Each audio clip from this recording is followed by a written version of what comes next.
Imagine someone you love dies tomorrow. A parent, a friend. What would you do? You probably already know the answer.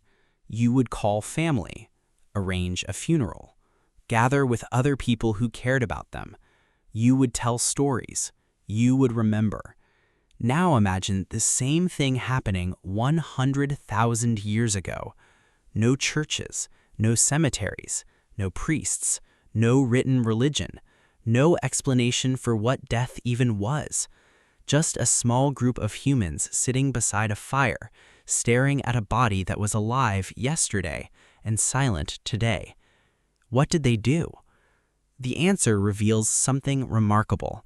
Because some of the oldest evidence of compassion, love, and even the beginnings of human culture comes from a simple question our ancestors faced long before civilization existed. What do you do when someone dies? Imagine you have never been taught what death is. Nobody has explained it to you.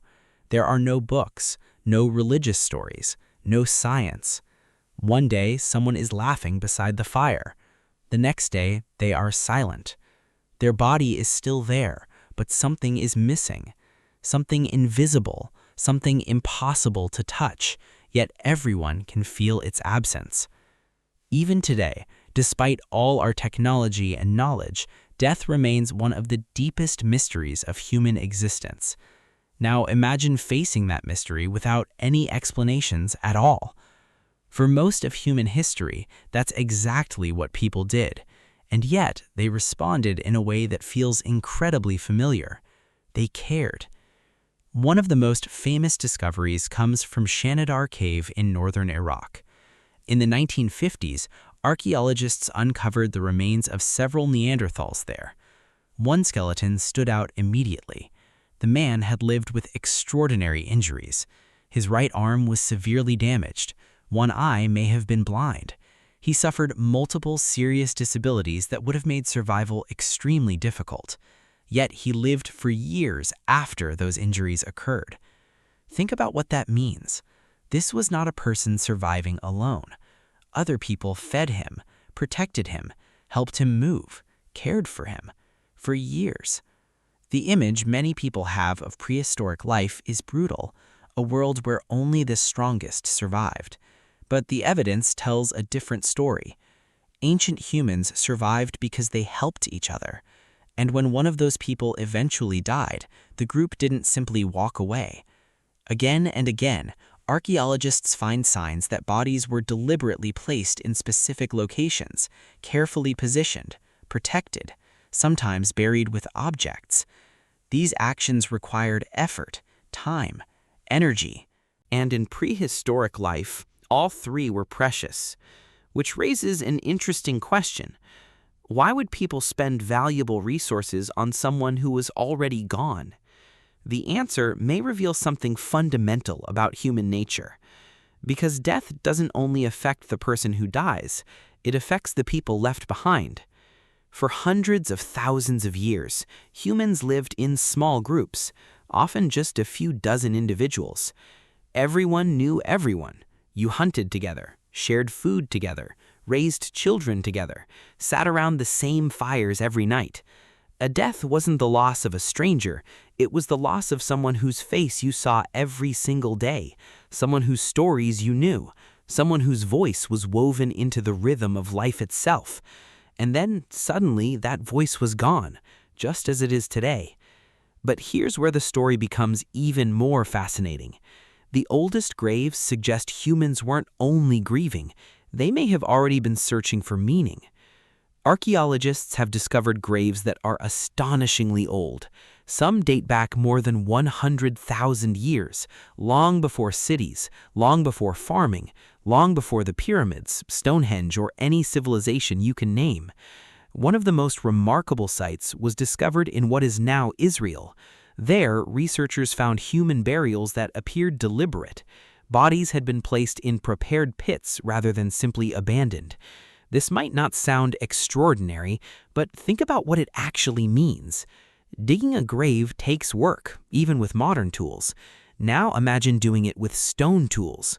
A group would have spent hours digging into hard ground for someone who could no longer contribute to the survival of the camp.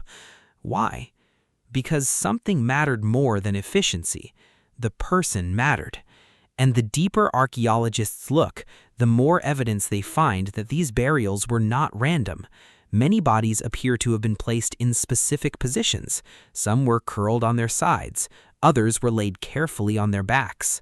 Certain graves contained animal bones, others contained tools, and some contained one of the most mysterious substances in prehistoric archaeology: red ochre. Red ochre is a natural pigment made from iron-rich earth. To ancient people, it must have seemed almost magical, powdered stone that looked like blood. Thousands of years before written history, humans were scattering this bright red pigment over the dead. We don't know exactly why. Nobody left instructions, nobody wrote down the meaning, but archaeologists have found red ochre in burial sites across enormous distances and time periods. Different groups, different continents, the same strange practice. Perhaps it symbolized life, perhaps rebirth, perhaps something else entirely. The truth is that we don't know, and somehow that mystery makes it even more powerful. Because it allows us to glimpse something incredibly human. People trying to understand the unexplainable, trying to create meaning where none was obvious, trying to answer the same questions we still ask today. What happens after death? Where do we go? Is this really the end? But the most emotional evidence doesn't come from adults. It comes from children. At several prehistoric sites, archaeologists have discovered infants and young children buried with extraordinary care. One burial from Ice Age Europe contained a child covered in thousands of ivory beads. Thousands. Each bead had to be carved by hand, one at a time. Imagine the effort. Hours becoming days, days becoming weeks, weeks becoming months, all for a child who would never wear them. From a purely practical perspective, it makes no sense. Those beads represented valuable labor, valuable resources, valuable time, yet the community chose to place them in the grave. That decision tells us something profound. Love existed.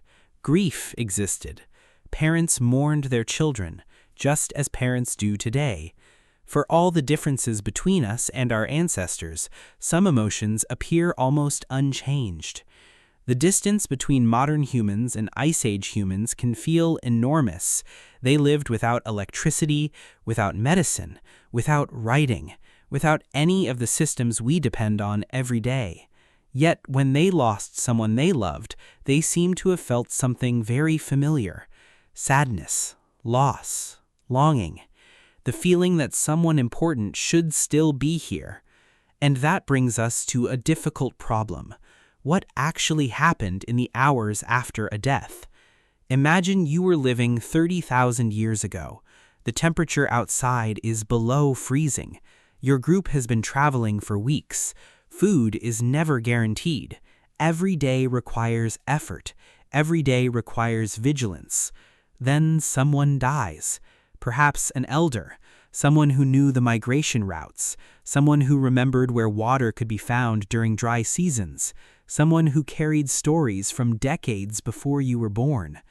The camp becomes quiet, not because everyone suddenly stops working. Survival still matters. Children still need food. The fire still needs fuel. Life doesn't pause. But something changes. The usual conversations become softer. People gather together more often. They sit closer to the fire. The absence becomes impossible to ignore. For years, that person occupied a place within the group, a place beside the fire, a place during meals, a place in stories.